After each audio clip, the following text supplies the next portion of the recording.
सभी को सादर जय जिनेन्द्र कृष्ण पार्श्वनाथ भगवान की जय, कृष्णगिरी पार्श्वनाथ पद्मावती माँ की जय, नाकोड़ा दादा की जय। गुरुदेव को मेरे पूरे परिवार की तरफ से बारंबार मत्थे वंदना। जैसा कि आप देख रहे हैं मेरे हाथ में ये 3 बच्चे हैं।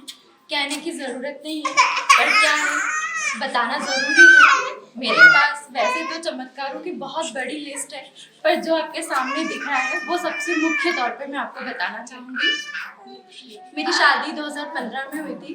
2019 तक डॉक्टर्स ने मेरे लिए हाथ खड़े कर दिए थे कि आपको संतान का सुख शायद अब नहीं है।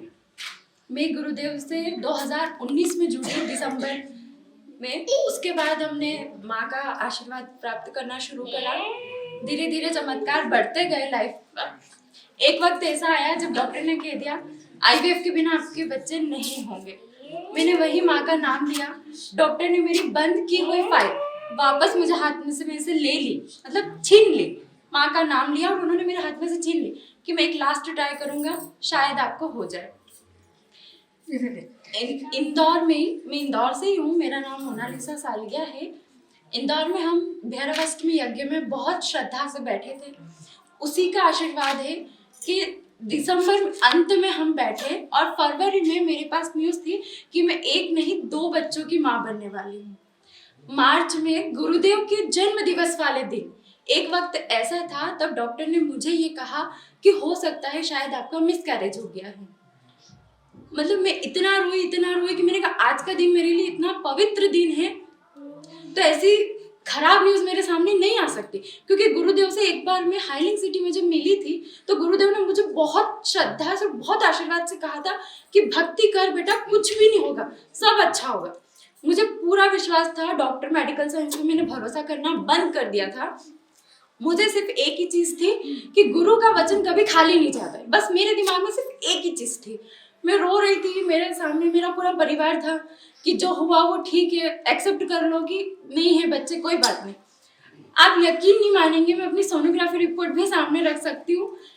फर्स्ट रिपोर्ट में मेरे ट्विंस बच्चे थे।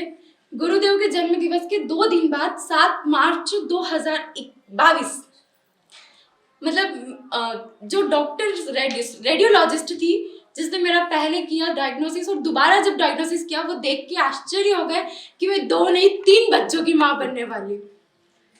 मतलब इतना मैं ये सोच के गई थी कि शायद मेरे पास कोई खराब न्यूज आने वाली है गुरुदेव, लेकिन माँ का आशीर्वाद इतना था कि मेरे को बोले नहीं, तुम 2 के भी नहीं, तुम तो 3 बच्चों के रखवाले होने वाले हो। तीनों स्वस्थ है तीनों। इसके बाद भी एक और, मतलब कहते हैं ना कि दुख पे दुख आते जाते हैं, भगवान परीक्षा लेते। माँ ने एक परीक्षा और ली मेरी। जब डॉक्टर ने ये 3 रिपोर्ट, सोनोग्राफी की रिपोर्ट देखी, उन्होंने पहला शब्द यही कहा, बेड रेस्ट करो, पर आपको उम्मीद सिर्फ 2 बच्चों की करनी है। आपको तीसरा बच्चा शायद ही आएगा, और आया भी तो वो ऊपर वाले की किस्मत से, वरना मुश्किल है। मतलब गुरुदेव, मेरे परिवार, मेरे सास ससुर ने कभी मेरे को बहू नहीं माना। इतना सपोर्ट किया कि मुझे सिर्फ खाना खिलाया भी ये मेरी सास है, ये मेरी माँ है। मेरी सास ने मतलब मेरे बाल बनाए हैं, मुझे अपने हाथ से खाना खिलाया है। 3 बच्चों के कारण मुझे उठना बिल्कुल मना था। 9 महीने मैंने पूरा कोई दिन ऐसा रहा होगा जब मैं बैठी होंगी, मैंने पूरा सिर्फ लेटे 9 महीने का समय निकाला है।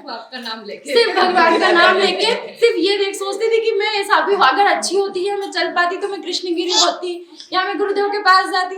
बस ये सोच के मैंने अपना समय निकाला है।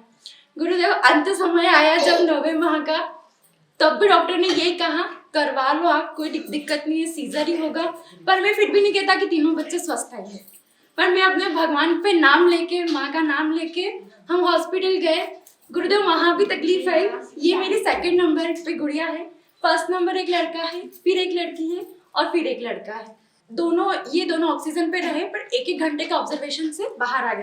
पर ये मेरी गुड़िया को 3 दिन ऑक्सीजन पे रही, पर तब भी डॉक्टर ने कह दिया था कि नहीं हो सकता है, शायद इसका बचना मुश्किल है। पर बस हम हिम्मत नहीं खोए। हमने कहा जो होगा देखा जाएगा।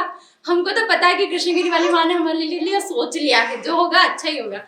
गुरुदेव, 3 दिन बाद ये भी बच्ची बिल्कुल बराबर स्वस्थ हो गया है।